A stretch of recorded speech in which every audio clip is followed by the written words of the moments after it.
복수의 육군부대 탄핵 표결 다음 날까지 지휘관 비상 소집 대기를 지시한 것으로 확인되고 있습니다. 육군에서 이상 징후가 제보되고 있다. 복수의 부대는 상급 부대 지침에 따라 12월 4일 오전 11시 또는 12시경 전 장병 출타 정상 시행 지침을 하달하면서 지휘관 중대장 이상은 12월 8일 일요일까지 지휘관 비상소집이 있을 수 있으므로 휴가를 통제한다는 지침을 덧붙였다. 12월 8일은 국회 본회의에 윤석열 대통령 탄핵소추안이 표결될 것으로 예상된 12월 7일의 다음 날이다. 야당이 탄핵소추안을 12월 7일 오후 7시 본회의에서 처리하겠다는 뜻을 밝힌 것은 12월 4일 오전 10시 30분경이다. 일반 장병의 휴가는 허락하면서 지휘관 비상소집에 대비할 목적을 명시하여 지휘관들의 휴가를 통제한 것은 매우 위험한 징후다. 비상소집 가능성을 열어두었기 때문이다. 군부대 휴가 인원은 정원이 정해져 있다.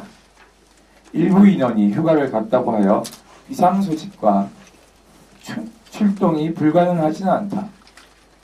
오히려 일반 장병 휴가까지 통제하여 외부에 소문이 돌 가능성이 높다.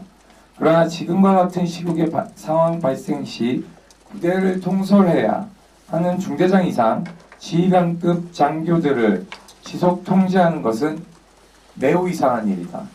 심지어 그 기한이 탄핵소추안 다음 날까지인 점은 의심의 소지가 충분하다. 이것뿐만이 아니다. 다른 복수의 부대는 휴가는 통제하지 않으나 명내 간부들의 외출을 통제하고 있다고 한다.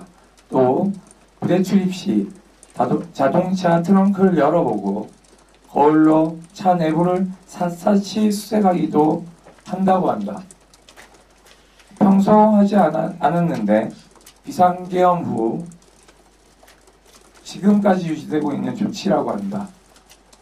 휴가를 갈 때에는 갑자기 상황이 발생할 수 있으니 대비하라고 평소와 다른 출타 전 교육을 하는 부대들도 있다고 한다.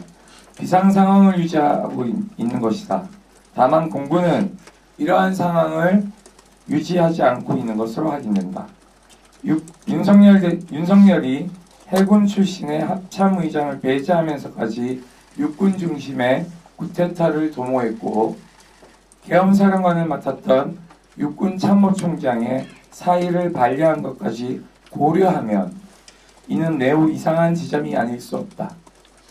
군심이 흉흉한 상황에서 부대를 통제하고 지침을 내려왔다. 부대 통제를 위해 지침이 내려왔다면 정군의 동일한 지침이 하달되는 것이 타당한데 육군에서만 이와 같은 징후가 감지되는 것은 더더욱 문제라고 생각한다. 비상계엄이 해제되었음에도 불구하고 육군 부대들이 여전히 비상상황을 유지하고 비상소집 가능성을 열어두고 있는 것은 심각한 문제다. 2차 계엄의 가능성이 열려있다는 뜻이기 때문이다. 국민의힘이 탄핵소추안에 반대하기로 당론을 정하면서 부결 가능성이 높아지고 있는 상황에서 탄핵이 부결될 시의 플랜을 세워두고 있는 것이 아닌지 의심스럽다. 탄핵이 부결되면 앞으로 내란 속의 윤석열은 그대로 대통령직을 유지하게 된다. 그의 반격이 시작될 것은 자명하다. 국민의 지지와 별개로 윤석열은 향후 전국 운영을 위해 더 위험하고 더 큰 도박을 감행할 것이다. 이 계엄이 실패했다고 해서 계엄 선포 사실이 희화화되거나 윤석열을 가능성 없는 무리수를 둔 바보로 치부해서는 안 된다. 지금 물러나면 최고형 사형에 해당하는 내란 수괴가 되어 재판을 받을 일밖에 남지 않은 윤석열이지만 아직 그에겐 유효한 권력이 있다. 위헌, 위법한 계엄을 선포해서 권력을 이어갈 수 있는 정치적 지지 기반을 갖추게 된다면 계엄은 윤석열에게 언제나 유효한 수단이 된다. 지금은 안심하거나 자축하기엔 이른 시기다. 언제 어느 때고 2차 계엄을 선포할 수 있다. 12월 7일 내란범 탄핵소추안 통과는 어쩌면 우리 민주주의가 받아든 마지막 기회일지도 모른다. 비상한 각오로 탄핵소추안을 통과시켜야 한다.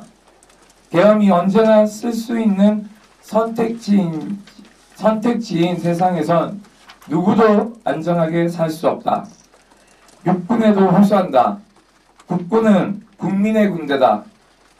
혹여라도 이 나라를 불행한 세상으로 만드는 일에 동조해서는 안 된다. 지금 상황은 매우 비상상황, 지금 상황은 우리 입장에서는 헌정 질서가 파괴된 비상상황이고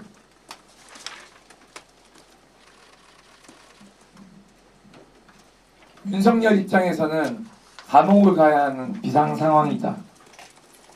육군은 정치 상황에 대비를 즉각 중단하고 본연의 임무에 충실하라. 국회 역시 관련한 실태를 엄중히 파악하고 만일의 사태에 대비해야 한다.